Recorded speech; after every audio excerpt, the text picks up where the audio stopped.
Hey guys, welcome to Pamela's Tarot and Animal Tales. I'm Pamela, and I want to talk about something that makes me feel really actually pretty vulnerable, and something that has taken me a while to process and a while to make this video. So, April 21st was my cat Bear. It was her Deathaversary. It was the day that she died. That was also the day of my grandmother's birthday. So, and I wanted to make this video a year ago, or almost a year ago, when all of this happened, but I just couldn't for whatever reason. And so, but I want to talk about it now. And so, anyway, my cat Bear, her real name was Piglet, but I had many names for her, and she answered to all of them. She was amazing, and she was a mix between a Siamese and a Tabby. She was incredibly smart. She loved to play fetch. She loved food. Anything that I was eating, she had to try. And she liked it. She loved food. She was a pretty special and amazing animal. And just spirit in general. I had her for 18 years. And she traveled with me everywhere. I moved across country in a big moving truck. She went with me. I flew across country with her. Did that too in a plane. I mean, she has traveled and she had a really wonderful life. About 5 years before she passed, she had been diagnosed with kidney failure. And I was doing the IVs and I was doing, what the doctor said, and it was so stressful for her. She was running and hiding, and it was no quality of life for our situation. And I'm all for that. If it works for your animal, that is amazing, and utilize every resource possible. It was making me very anxious and stressed, and I almost passed out a few times. And so I decided, and I told her then, I said, Bear, I love you, and this is not a quality of life that I want for you, for us. And if it is your time to go, then I want you to go when you are ready. And if you are not, I will do everything in my power to help you be here. And so I worked with a holistic practitioner to get her some holistic meds to help her through that and to clean that up and to, give her the assistance that she needed. And it worked. She lived another 5 years. And I am so grateful for that and for that time, and just her in general. So she was also a very special cat in the way that she loved meditation, and she would come, and anytime I was meditating, she'd come running and she'd sit with me and meditate. She'd ask for it. She'd ask for healing. Loved getting Reiki treatments, and she would, I did teach her how to ground herself and how to meditate without me, because she can do that. She could do that. I have a picture of her where I had done a painting of Hanuman, and when she was really sick and in a lot of pain, she would go to it, sit in front of it, and bow her head and just meditate. And it was really special. She, towards the end, had gone blind, had become incontinent, but it didn't stop her. She was a fighter. She would jump up on the bed still. She'd bump into walls. It didn't bother her. She just kept going. She was pretty special, as they all are in their own ways. Some, of course, capture our hearts more so than others, and that was my heart. My other two cats I love dearly, and they are amazing, and they teach me different lessons. Marty is my love. She is just pure love. Teaches me so much about pure love and trust and vulnerability and receptivity. And Nugget is, her name is Sukdevi, and that means goddess of joy, and she is pure joy, just pure joy, and teaches me so much about laughter and joyfulness and being silly and playful and other things as well.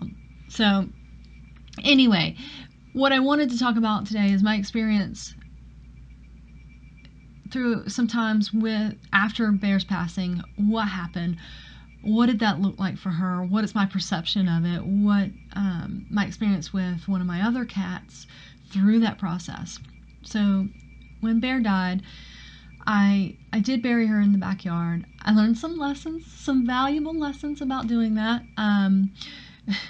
So I live in an area where we have fox, and among many other animals, and I did not dig the hole deep enough, and I did not put lime on the body itself, and I did not put lime on throughout the grave, and so a fox did dig her up. Well, I was heartbroken, but I checked in with Bear about it, and she told me that, and this is one of the things I do as an animal communicator, and what I was assured is that she was perfectly happy, and that it was perfect that her body was then nourishing to another animal.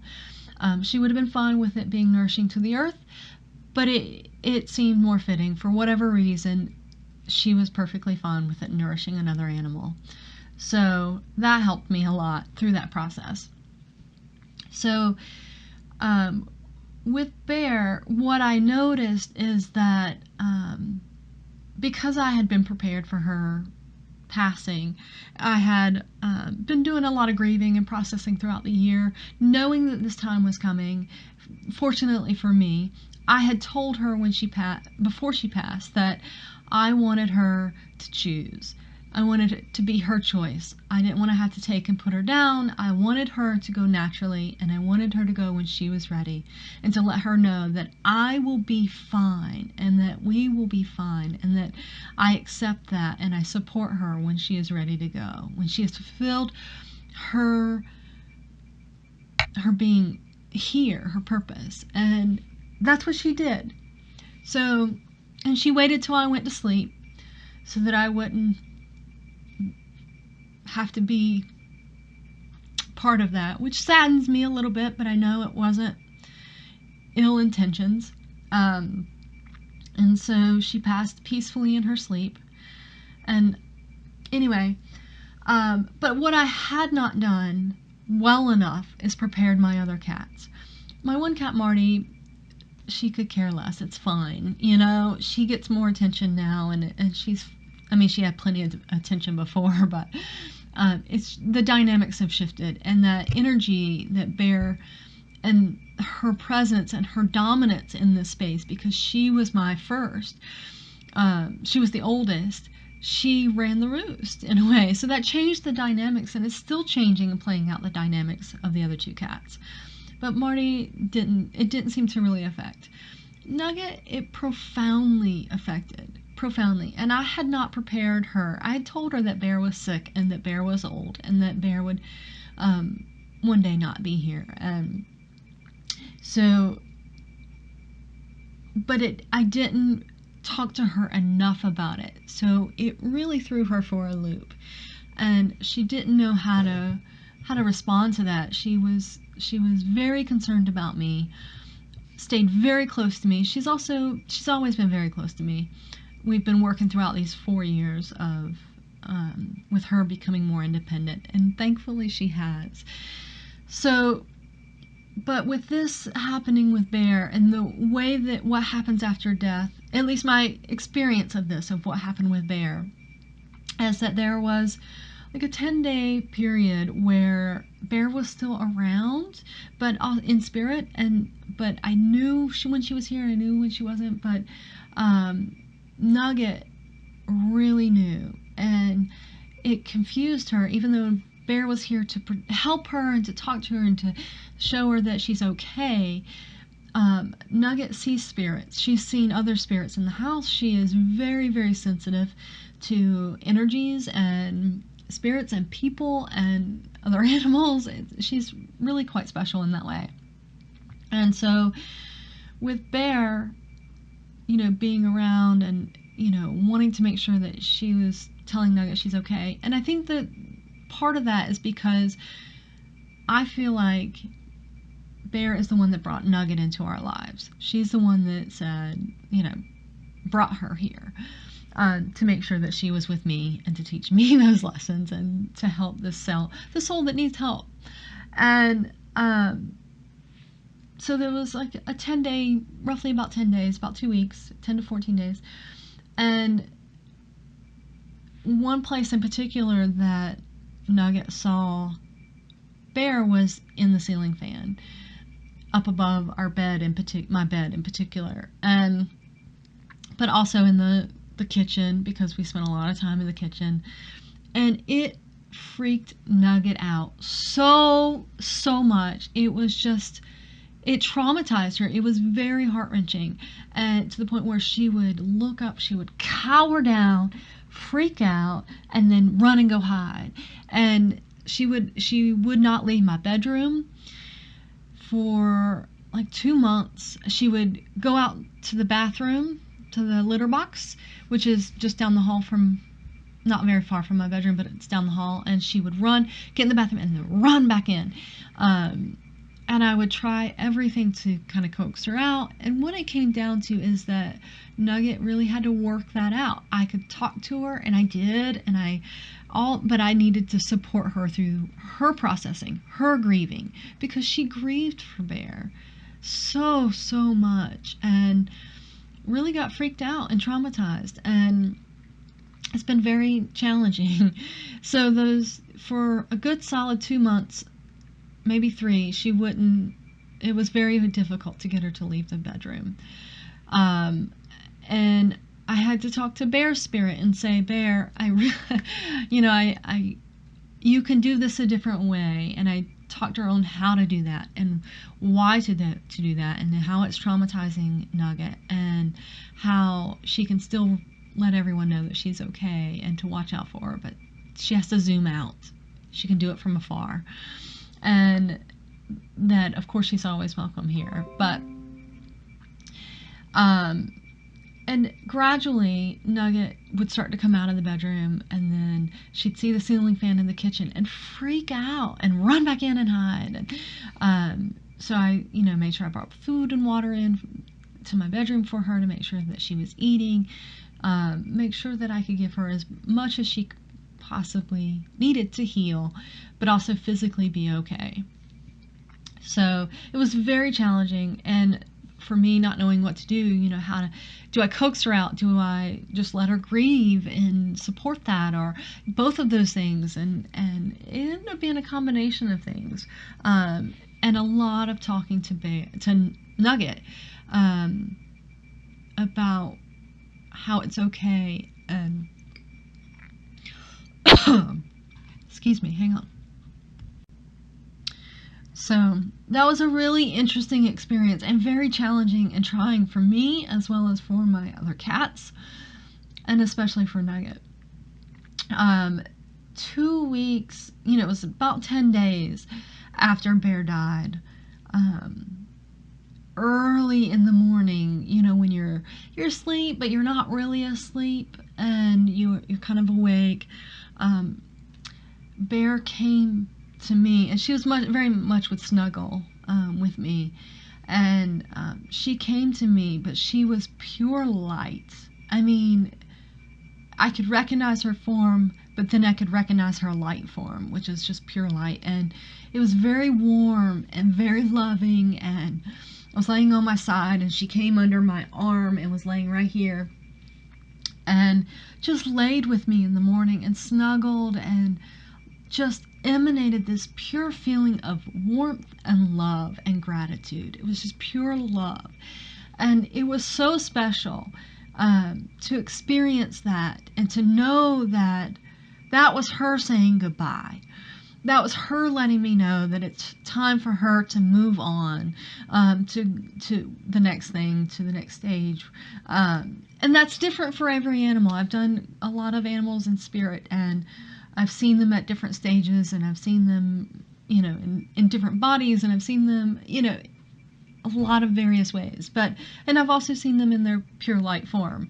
And she was just radiating and just laid with me for quite a while. And it was so special and so sweet and very warm and loving. And, and like I said, it's taken me a year to share that experience, and part of that's because I've had experiences and as a kid, and I would share them, and then I'd get made fun of, and and I'm working on not letting any of that hinder how I share my experiences, because my experiences, just as your experiences are yours, mine are mine. And I want to share this because it might comfort someone else, and it might uh, give them a sense of peace, or you never know how your story can impact others. So I want to encourage people to share them, and that this is a safe space, and I'm creating this channel as a safe space for such activities as this, for me and as well as for my viewers. So I'm grateful for that, and I'm grateful that I'm able to talk about it now. And being a year later, what I've noticed throughout this year is that one, Nugget has gotten a lot better. So don't worry about her. She's good. She still sometimes freaks out with the fan, but it's not very often. And what I've noticed throughout this year is that with that goodbye, with that experience, that very heart-to-heart, amazing, powerful, emotional experience, that it felt complete, and that was her choice. That's how she wanted to say goodbye, and it was very reassuring. But it wasn't just to reassure me, it was her saying goodbye for her, and for me. So throughout this year, what I've noticed is that it's just very clear. It's everything, it feels resolved, and there's no longing or grief, or all of that has been processed and cleared, and it was very quickly. But like I said, I processed the last year of Bear's life, and when I mean, of course, I miss her, and there's things that I'll eat, and I'll be like, oh, I wish Bear was here to taste this, or to clean this up, or to look at this, or and I wouldn't want her back here. Because we had our time. We had a very long life together, and it was amazing, and I'm so, so grateful for that. And, but there's little things that just remind you of her, or it makes you think that she would enjoy this, or something, and that it doesn't make me sad. I don't feel sadness. I mean, there's a little bit there, but it's not like sadness from grief, or sadness from longing or missing. It's just acknowledgement. And I think that's also important too, to acknowledge that for me. And it's very clear. When I check in, it's just empty. It's like empty. When I check in with Bear Spirit now, it's like, it's just very crisp and clear, and very different. Her energy has changed in some ways, that because she has, from what I can see, and what I've worked with another psychic about this is, and I don't want to know too much, just because I don't want to hinder her progress in her next lives, and whatever that those forms take place. But I see her in another body. I see her, that energy has already, her life, her spirit, her essence has already reincarnated, and that is part of my beliefs. Is part of what I see. Is part of what I can't make this stuff up. And I'm happy for her. So it's not for me to go meddling in this lifetime for her. It's she and I had our time for me in this lifetime. So I'm very clear about that, and I'm very respectful of those boundaries that are set forth. But she knows that I love her, and I support her in whatever lifetime she's in, whatever lessons she is learning, whatever her purpose is. I have so much love for that spirit and that animal, and that being. I mean, she's just incredible. So for that, I'm grateful. And I'm also grateful that I have a sense of closure, and so many people, when their animals pass, because they're so close to us, don't always get that sense of closure. So by me sharing my story, I'm hoping that that gives some sense of peace to, what happens or where they go, or I've seen, working with other animals in spirit, I've seen them in a very playful spot where they're outside running, and I've seen them just in light. I've seen them in other bodies. Like I said, I've seen them in so many different ways. So if you are struggling with the passing of an animal, I wish for you healing and a sense of peace. And if I can assist with that in any way, please do not hesitate to contact me, because it is something that I can work with the animal's spirit to help with that. So anyway, thank you for letting me share. I know that was kind of a long ramble, but I'm sure I have a lot more to share about that subject, but I'm feeling like that's good. So again, thank you for letting me share. And if you have any questions, please comment down below or send me a private message. Again, have a great day.